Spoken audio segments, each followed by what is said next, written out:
എല്ലാവർക്കും മറ്റൊരു യൂട്യൂബ് വീഡിയോയിലേക്ക് ഹാർദമായ സ്വാഗതം. അപ്പോൾ 1-ാം തീയതി നമ്മുടെ കേന്ദ്ര ബഡ്ജറ്റ് നടക്കുകയാണ്. അന്ന് തന്നെയാണ് നിഫ്റ്റിയുടെ എക്സ്പയറി. അപ്പോൾ ഇന്ത്യൻ വിപണിയിൽ വലിയൊരു ചാഞ്ചാട്ടങ്ങൾക്ക് വഴിവെച്ചേക്കാം. കാരണം 2-ാം തീയതി അമേരിക്കൻ ഫെഡ് തീരുമാനങ്ങളും വരുന്നുണ്ട്. അപ്പോൾ ഈ 3 കാര്യങ്ങളും ചേർത്ത് വായിക്കുമ്പോൾ, അതായത് ഫെഡ് തീരുമാനങ്ങൾ വരുന്നു, ഇന്ത്യൻ ബഡ്ജറ്റ്, പിന്നെ എക്സ്പയറിയുടെ, അപ്പോൾ ഇതും കൂടി ആകുമ്പോൾ വിപണി നല്ല രീതിയിൽ ഹൈ വോളട്ടൈലായിരിക്കും. അപ്പോൾ നിക്ഷേപകർ വളരെയധികം ശ്രദ്ധിക്കേണ്ടതായിട്ടുണ്ട്. അതുകൂടാതെ പൊതു തിരഞ്ഞെടുപ്പിന് മുമ്പുള്ള ബഡ്ജറ്റ് ആയതുകൊണ്ട് ഒരു ജനപ്രിയ ബഡ്ജറ്റ് ആണെന്ന് മാർക്കറ്റ് നിരീക്ഷിക്കുന്നു. അപ്പോൾ അതിൻ്റെ ഒരു ഇമ്പാക്റ്റും മാർക്കറ്റിൽ ഉണ്ടാവാൻ സാധ്യതയുണ്ട്. അപ്പോൾ അതിൻ്റെ ഇമ്പാക്റ്റ് വരുമ്പോൾ അത് മാർക്കറ്റ് എങ്ങനെ പ്രതിഫലിക്കുമെന്ന് നമുക്ക് പറയാനൊക്കെ കഴിയും. ചിലപ്പോൾ നല്ല രീതിയിലൊരു ലാഭമെടുപ്പലിനും സാധ്യത കാണുന്നുണ്ട്. പ്രധാനമായിട്ട് മാർക്കറ്റ് നിരീക്ഷിക്കുന്നത് ബഡ്ജറ്റിൽ ജനങ്ങൾക്ക് നികുതി ഇളവുകളും ഉണ്ടാകുമെന്ന് മാർക്കറ്റ് നിരീക്ഷിക്കുന്നു. അതുകൂടാതെ സാമ്പത്തിക ഉത്തേജന പ്രഖ്യാപനങ്ങളും ഉണ്ടാകുമെന്ന് വിശ്വസിക്കുന്നു.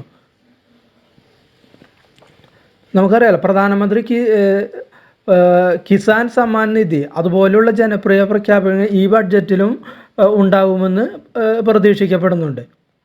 അതുകൂടെ ഫെഡ് തീരുമാനങ്ങൾ വരുമ്പോൾ അമേരിക്കൻ ഫെഡ് റിസർവ് ഇത്തവണയും നിരക്ക് 5.50% നിന്നും വ്യത്യാസപ്പെടുത്തില്ല എന്ന് ഉറച്ച വിശ്വസിക്കുന്ന വിപണി ഫെഡ് റിസർവ് എന്നു മുതൽ നിരക്ക് താഴ്ത്തി തുടങ്ങുമെന്ന സൂചനയ്ക്ക് വേണ്ടിയിട്ട് കാത്തിരിക്കുന്നത്.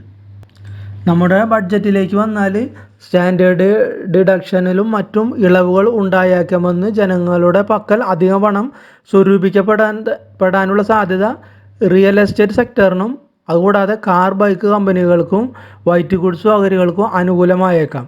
അതുകൂടാതെ കാർഷിക മേഖലയ്ക്കും ഗ്രാമീണ മേഖലയ്ക്കും തന്നെയാകും ഇത്തവണയും ഇടക്കാല ബജറ്റിൽ പ്രാമുഖ്യമെന്ന് വിപണി വിദഗ്ധർ അനുമാനിക്കുന്നു.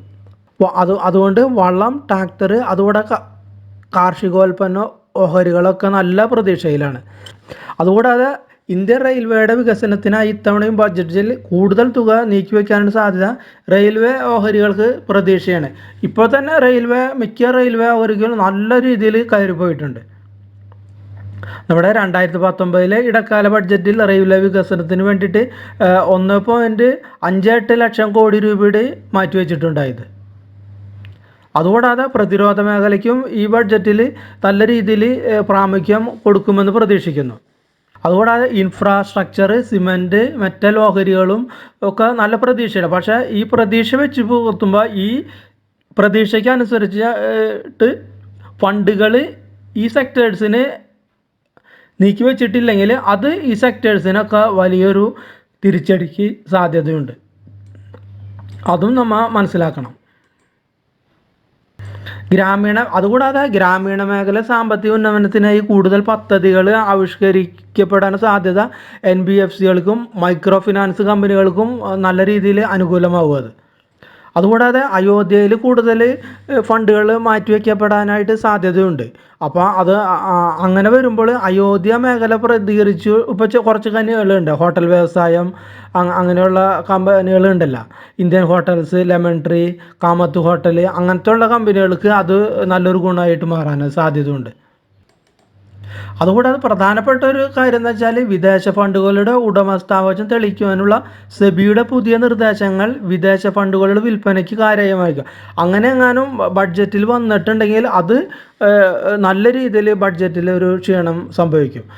അവർക്ക് വിദേശ ഫണ്ടുകൾക്ക് ഉള്ള തെറ്റായ എന്തെങ്കിലും ബഡ്ജറ്റിലുണ്ടെങ്കിൽ അത് ബഡ്ജറ്റിന് നല്ല രീതിയിൽ എഫക്റ്റ് ചെയ്യും.